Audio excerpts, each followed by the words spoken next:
नमस्कार, मैं अश्विनी विजय प्रकाश पारिक और ईटीवी भारत पर आज आप देख रहे हैं हमारी खास पेशकश नेताजी नॉन पॉलिटिकल। और इस दौर में हम आपको मुखातिब करेंगे जयपुर ग्रेटर की मेयर यानी जयपुर की प्रथम नागरिक डॉक्टर सौम्या गुर्जर से। आज हम उनके घर पर हैं, क्या कुछ है उनके अनछुए पहलुओं का राज, उनसे जानने की कोशिश करेंगे। उनके घर में दाखिल होते हैं। डॉक्टर सौम्या घर पर है जी, आइए तो फिर हम मुलाकात करते हैं और डॉक्टर सौम्या गुर्जर से जानने की कोशिश करेंगे कि उनके अनछुए पहलू क्या हैं, राजनीति से जुदा उनकी जो तस्वीर है वो क्या है। और यहाँ पर डॉक्टर सौम्या मौजूद हैं अपने बेटे के साथ, कुछ पेट्स भी उनके। नमस्कार, कैसे हैं आप? मैं बिल्कुल अच्छी हूँ, आप कैसे हैं? बिल्कुल ठीक है। तो दोपहर का वक्त और खेल खेल में आप जी, तो आमतौर पर दोपहर ऐसे ही गुजरती है? हाँ, दोपहर ये प्यारे प्यारे बच्चे हैं इनके साथ में। हमारा एक विशेष प्रोग्राम है जिसमें राजनीति से जुड़ी शख्सियत और उनके निजी पल, उन पर हम यहाँ बात करने के लिए मौजूद हैं। तो आमतौर पर क्या जब नगर निगम नहीं रहते हैं तो बेटा आपको पूरी तरह से बिजी रखता है?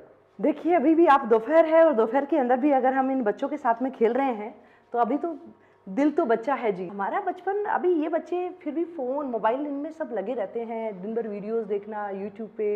हम लोग, हमारा थोड़ा बचपन अलग हुआ करता था। हम बचपन के अंदर बहुत सारी शरारतें, पूरे सब भाई बहन का इकट्ठा होना और अलग अलग गेम खेला करते थे जी। बचपन में योग पता नहीं था, फिर भी हम बहुत सारे योगासन हम बचपन में सीख गए थे। इतनी सी सोहम की जितनी एज में भी हम लोग बहुत सारे योगासन भी करते थे, मयूरासन, कुटकुटासन, बहुत सारे आसन करते थे। लेकिन पता नहीं था कि इनका ये नाम है। हाँ, इनका नाम नहीं पता था, पर वो बस खेल खेल में योग होता था, शीर्षासन किया करते थे। बच्चों की शरारतें होती हैं, तो कुछ शरारतों का किस्सा भी है कोई जो आप हमारे दर्शकों को बताना चाहें?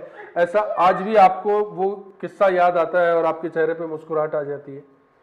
हाँ, शरारती तो मैं बचपन से ही रही हूँ जी। और जब शरारतें करते थे तो मन में यूं रहता था कि हाँ, सबको क्लास के अंदर भी सबसे थोड़े शरारती बच्चों में से थी जी। और एक मुझे 7th क्लास का एक याद है मुझे कि जब मैं 7th क्लास में थी तो घर पर थोड़ा हमारे जी, घर पर हमारा जो घर का वातावरण है वो थोड़ा धार्मिक और ऐसा होता था कि सुबह उठते ही सूर्य भगवान को जल चढ़ाना है, फिर पूजा करनी है हर दिन, सुबह की पूजा, शाम की पूजा। तो इसके बीच में घर में जैसे नेल पेंट लगाना या ऐसा कोई सजना धजना, चूड़ियाँ पहनना, ये सब अलाउ नहीं था। घर में थोड़ा स्पिरिचुअल वातावरण था, तो उसमें किसी के बच्चे हैं, बच्चे बच्चे की तरह होना चाहिए। तो एक मेरी सहेली थी जो नेल पेंट लगा के आई थी, तो नेल पेंट को मैंने देखा, मैंने कहा बड़ा अच्छा नेल पेंट लगाया है। पहली बार नेल पेंट देखा और फिर कहा बड़ा अच्छा नेल पेंट लगाया है, मुझे भी लगाना है। उसने बोला कल मैं लेकर आऊंगी। वो कल लेकर आई तो क्लास में हमेशा मैं आगे बैठती थी। उस दिन क्लास अच्छा, स्कूल में लगाया? स्कूल में नेल पेंट घर पर तो अलाउ ही नहीं था, मैं लेकर ही नहीं आ सकती। और वहाँ आगे की रो में मैं बैठती थी। उस दिन मैं बीच में बैठकर नेल पेंट खोलकर और एकदम लगा रही थी, बहुत ध्यान के साथ में। मैथ्स का पीरियड था और बहुत ध्यान से लगा रही थी, पर ये नहीं पता था कि बच्चे थे कि उस नेल पेंट में स्मेल भी आती है, थिनर की स्मेल। और वो थिनर की स्मेल ऐसी थी, पूरी क्लास में पता चल गया कि क्या हो रहा है। और फिर वो सर आए मैथ्स वाले और आकर इतना तेज सिर में मारा।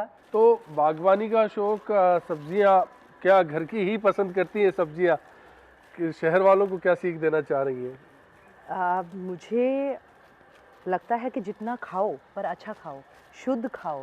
और हम बाहर से जो सब्जियां लाते हैं, बहुत सारे रासायनिक उर्वरक उसमें काम में लेते हैं। ये जितनी भी सब्जियां आप देख पा रहे हैं, चुकंदर देख रहे हैं आप, ये सारे, इनमें मेरे घर टमाटर भी है उधर, टमाटर और भी क्या है, क्या लगाया आपने? गोभी भी है, टमाटर है, ये वाली ककड़ी की बेल भी है यहाँ जी, और मूली है उधर उस तरफ, अभी मूली भी लगी हुई है, ये मिर्ची के पौधे हैं। और इन सब में आपको सबसे जो अच्छी बात बताती हूँ वो है इसमें जो खाद का प्रयोग होता है, वो मेरे किचन से निकलने वाला गीला कचरा, चाय पत्ती, छिलके, उधर साइड में गड्ढा बनाया हुआ है, उसके अंदर मैं डाल देती हूँ। 15 दिन में वो खाद बनकर तैयार हो जाती है। इन सब में वही खाद है जी। तो हम पूरा ऑर्गेनिक खाते हैं। मुझे जमीन से जुड़ा रहना पसंद है। तो यहाँ अब देखिए मेरी गोमती कैसे मेरा इंतजार कर रही होती है। इसको बहुत सारी वो चाहिए कि ये अब खेलना चाह रही है। आप क्योंकि जयपुर की नागरिक हैं और जयपुर दुनिया घूमना पसंद करती है, हमारे जहन में एक सवाल और आपसे जुड़ा हुआ आया कि लोग चर्चा करते हैं कि आजकल महापौर महोदया घूमो जयपुर के नाम से भी अपनी एक मुहिम चला रखी है। ये क्या है, ये विचार कहाँ से आया? विचार मुझे ऐसा लगा कि पहले अपने शहर को जाने। प्रधानमंत्री जी को इतना फॉलो करते हैं कि इस दिन की शुरुआत भी प्रधानमंत्री जी के कोई ना कोई इंस्पिरेशनल थॉट से शुरू होती है। तो उसमें अपने शहर को घूमो, अपने शहर को जानो। अगर हम अपने शहर को नहीं जानेंगे तो हम शहर के बारे में बता कैसे पाएंगे। इतने टूरिस्ट आते हैं जयपुर में, उनको बताएंगे। और बहुत सारी जयपुर में ऐसी हिडन जगह है जहाँ का फूड आप देख लीजिए, गोलगप्पे आप देख लीजिए, जहाँ की कचौरी हो गई, पकोड़े हो गए, तो उन सबको घूमते घूमते कहीं ना कहीं हम लोग वहाँ तक भी पहुँच जाते हैं और वो स्वाद हम भी चखते हैं और लोगों को भी बता देंगे ये हमारा जयपुर का स्वाद है। तो साइंस 6 महीने मैंने 11th में पढ़ा।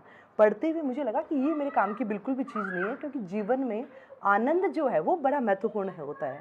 और यहाँ साइंस पढ़ते हुए मैंने काफ़ी घंटों पढ़ाई करने के बाद भी मुझे लगा कि मुझे जो इंटरेस्ट मेरा है कुछ कविता के अंदर, प्रकृति के साथ में, तो प्रकृति के साथ में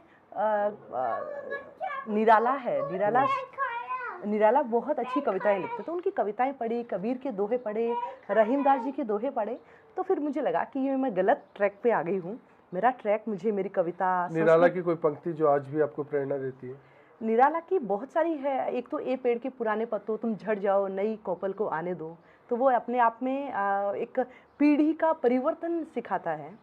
जयपुर आकर पढ़ना पड़ा, बचपन कहाँ बीता, कैसा रहा? बचपन सामान्य सरकारी स्कूल के अंदर पढ़ाई की है और बहुत शरारतों के साथ में पढ़ाई की है। पढ़ाई पर भी फोकस हुआ करता था, पर पढ़ाई से ज़्यादा बदमाशियाँ करा करती थी, शैतानियाँ किया करती थी। बिल्कुल, किस्सा बताया शैतानियाँ, हाँ आपको बताया। इसके साथ में जैसे ही मैं जयपुर आई, जयपुर में यहाँ मैंने एमए किया, एमए फिलॉसफी में किया। उसके बाद में मुझे था कि ठीक है, मुझे डॉक्टरेट करना, पीएचडी करनी है। उसके लिए गाइड ने कहा कि ऐसे डॉक्टरेट करके क्या करोगे, बिना नेट और एमफिल के डॉक्टरेट कर। फिर एमफिल में एडमिशन लिया। एमफिल में मैंने राजस्थान यूनिवर्सिटी को उस वक्त सेकंड टॉपर थी मैं, और फिर यूजीसी नेट 2005 का क्लियर किया। क्लियर करने के बाद में मुझे लगा कि हाँ, मुझे प्रोफेसर तो नहीं बनना वहाँ भी। फिर मुझे गीता और बहुत अट्रैक्ट करती थी, बचपन में मैंने गीता बहुत पढ़ी है। एक और बात है कि ये तो आपने बताया जयपुर आए, कैसे पीएचडी की, राजनीति में कैसे आए? तब सोच लिया था कि यूनिवर्सिटी का कोई चुनाव लड़ूं, मौका नहीं मिला, फिर आगे कहीं आऊं? मैं जब यूनिवर्सिटी में आई थी 2005 में, तो चुनाव उसी साल बंद हुए थे। तब मैंने देखा यूनिवर्सिटी का माहौल बहुत शांत और बहुत अच्छा था, तो पढ़ाई को अच्छे से कर पाई जी। 2011 में मेरी पीएचडी पूरी हुई, तब चुनाव चालू हो गए थे, तो मुझे यूनिवर्सिटी में कोई मौका नहीं मिला। पर हाँ, लीडरशिप कहीं ना कहीं करती थी मैं। वहाँ हॉस्टल के अंदर असिस्टेंट वार्डन रही, और फिर रात को मैं पढ़ाई करा करती थी। डॉक्टर सौम्या जैसी बाहर दिखती हैं, जिस तरह का किरदार, घर पर भी क्या वैसी ही है, या फिर होम मेकर है, रसोई में वक्त बिताना पसंद है? क्योंकि हमने देखा, एक पहलू तो आपका देखा, बेटे के साथ आप अपनी दोपहर बिताना पसंद कर रही हैं, बेटी भी है, उतना समय उनको भी कैसे दे पाती हैं? कैसा रहता है निजी जीवन में आपके, घर में कैसी?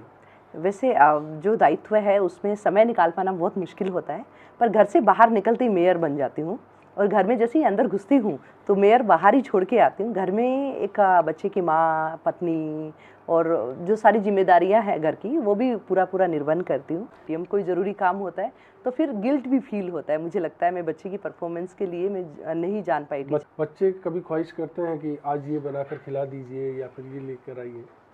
हाँ, बच्चे ख्वाहिश करते हैं। मैं इडली सांभर अच्छा बनाती हूँ, तो कभी कभी ऐसा हस्बैंड का भी, उनकी भी इच्छा रहती है कि आज तो इडली सांभर, और फिर इडली सांभर खा के कहते हैं कि दुनिया के किसी भी रेस्टोरेंट में या होटल में ऐसा इडली सांभर तो नहीं मिलता है। मेयर बनने के बाद क्या मिस करती है अपने आप में, अपनी लाइफ में? मैं पहले हर दिन सुबह उठते ही बैडमिंटन खेलती थी, तो वो अभी खेलने का टाइम मुझे नहीं मिल पाता है।